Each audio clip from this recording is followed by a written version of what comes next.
It's the 11th of May, 2018. This is the RheumNow Week in Review. Hi, I'm Dr. Jack Cush, Executive Editor of RheumNow.com.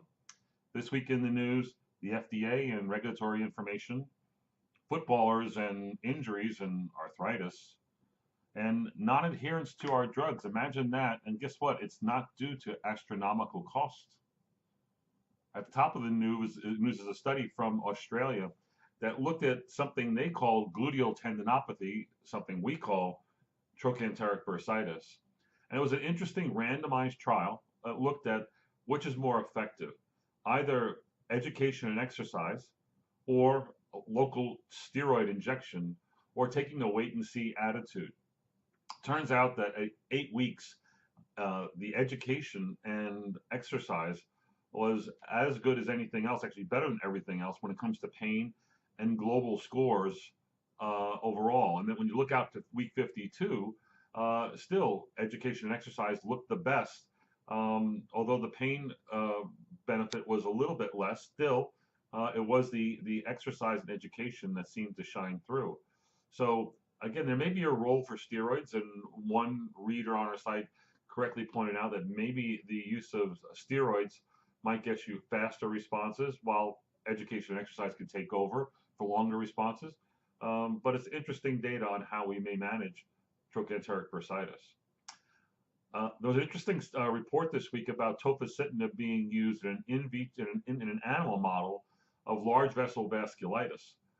It was novel in that it was an animal model, and what they did show that giving tofacitinib, not surprisingly, reduced JAK2 and JAK1, JAK2 and JAK3 cytokine dependent signaling, suppressed the amount of tissue memory T cells and the pathology that would normally be seen with a giant cell arteritis, a large vessel vasculitis, and all of this being due to the use of tofacitinib, a JAK inhibitor, suggests that maybe we might see some studies using JAKs in patients with large vessel vasculitis. As you know the big breakthrough in the last 2 years is Giacta and tocilizumab, but there are also some encouraging data coming about using abatacept in that condition, and now maybe there's even more. So it's good that large vessel vasculitis is getting the attention of companies who have targeted therapies.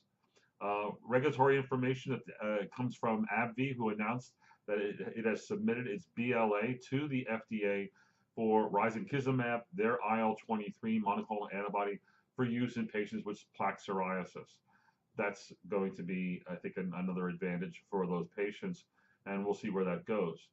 The FDA you may know this, but I thought it was worth repeating on the website.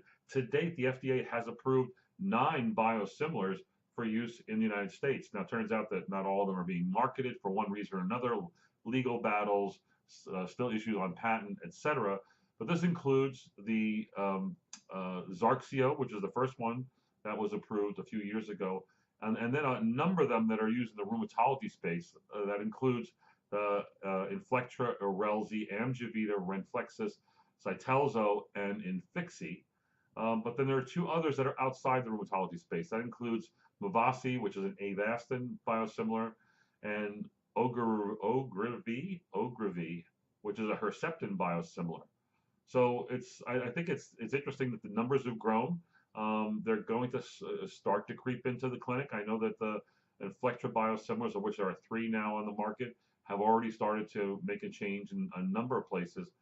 This will be interesting to see how this progresses in the United States, especially when cost and the price of drugs is such a big issue.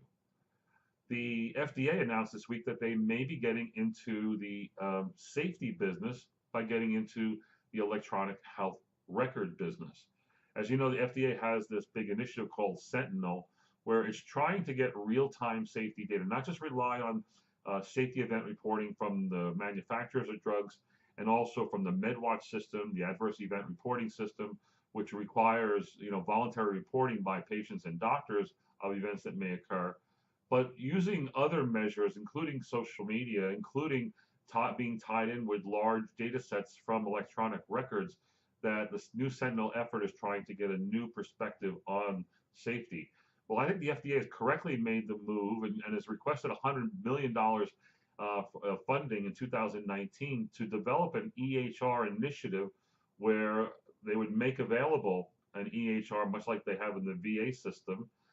It would be functional and usable, but the cost of admission for the clinician would be being connected to the FDA when it comes to safety events. It's not clear how this is going to really play out, but I think it's a nice idea and probably should go forward. There's a UK study that looked at ex-footballers, and that means soccer players in the UK, and what happens to them. They compared 1,200 footballers to 4,000 control age match men, and showed that knee OA, including knee replacement for OA, was 2 to 3 times higher in the football players compared to the general population, suggesting, of course, that the trauma, repeated trauma, is a major risk factor. And this is important when it comes to one dealing with ex-footballers and ex-athletes, that you need to be involved in those sort of traumatic sports to get such injuries. And this could be important for people who are considering these kind of sports in their children and adolescents.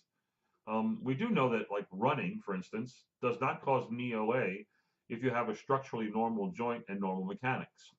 If you have an abnormal joint, it's been damaged or hurt, or a torn meniscus or something like that, or your mechanics are not right, then you get abnormal wear and tear and osteoarthritis. An interesting report comes from Jeff Curtis and his coworkers that says your patients may not be filling their prescriptions for methotrexate, biologics, and tofacitinib.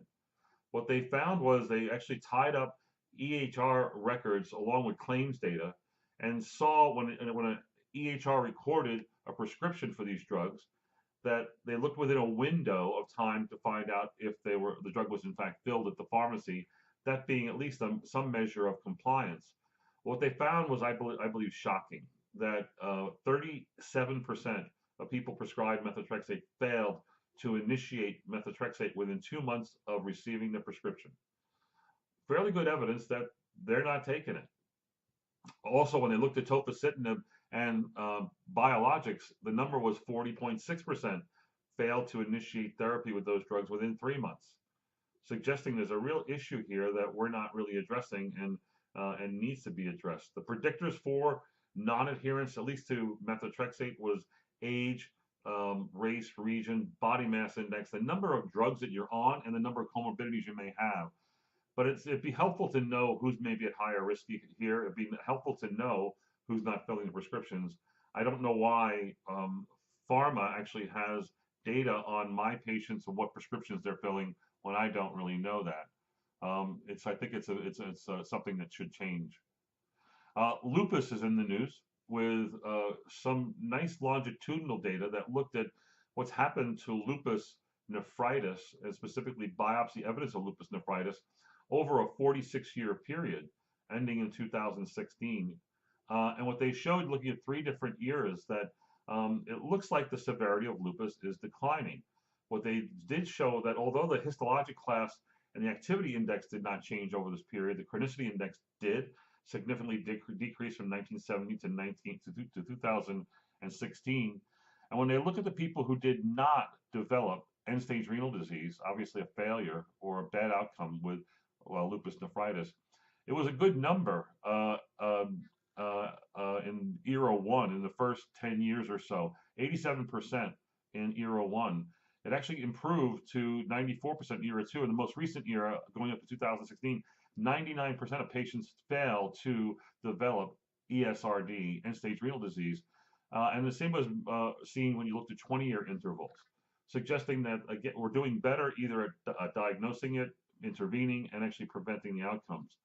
Those that unfortunately did develop renal disease and stage renal disease included those who were male. These are risk factors: having arterial hypertension, no immunosuppressive therapy, obviously a baseline creatinine that's increased, and a renal biopsy with evidence of a high activity and chronicity index. Lastly, there's a nice report from 60 Minutes that appeared, and we wrote about it in RheumNow. It is actually a review of the 60-minute report on the drug Acthar, as you know, ACTH. We wrote about this previously when the New York Times noted that Acthar was one of the most expensive drugs it was paying for under Medicare, where it was paying almost $500 million a year for over 3,000 patients receiving it at a cost of 16,000 to, sorry, it's actually $162,000 a patient per year. So what the problem here is that Leslie Stahl actually focused on the city of Rockford, Illinois, and the mayor was complaining and noting that their drug costs were skyrocketing. And they're a municipality where they actually are self-insured and pay for their own medicines. But they noticed this tremendous skyrocketing of healthcare costs, especially prescription drugs, and noted that a lot of it came from two patients and one drug. These were two children with infantile spasms who were being treated with Acthar. And then it went on to talk about why this seems a little absurd, in that Acthar used to cost almost nothing when it was approved. In 2001, it was $40 a vial. Now it is $40,000 a vial, which is 100,000% of an increase. So it goes on to talk about some of the history of this, some of the problems of Acthar, and we end the article with a listing of the indication from the website. And my question to the audience is, would you use this very, very, very expensive medicine, which has not been proven to work for any of these indications, really, because the drug was grandfathered in? These indications are when the drug was first FDA approved in 1952, when then the only issue was to demonstrate that the drug was safe, not necessarily effective. So it didn't go through the ways you get the drug approved currently. So these are grandfathered in, and you could theoretically use this drug to treat the things that are listed: lupus, multiple sclerosis, obviously infantile spasms, proteinuria associated with nephrotic syndrome, dermatomyositis and polymyositis, symptomatic sarcoidosis, any inflammatory arthritis, and inflammatory allergic eye disease as well. Obviously, we have choices here, and there are many other forms of steroid therapy that are out there, but I think that this is a problem for the manufacturer of this, or the company that owns this right now, Mallinckrodt, and for those of us who have to consider this. Is this cost-effective and reasonable therapy? I guess this will play out over time. I'll end with two quotes from the website from this past week. My favorite quote from first myself is, "Not all symptoms merit a diagnosis or disease. Some are just evidence of human imperfection." And the second I heard last night from Andrew, a friend, where he's quoting the comedian Stephen Wright, who said in his very deadpan way, "I'm addicted to placebos. I'd give them up, but it wouldn't make any difference." That's it for this week on RheumNow. Make sure you tell your friends about the podcast. Follow us. Tune in next week for more good news in rheumatology. Take care.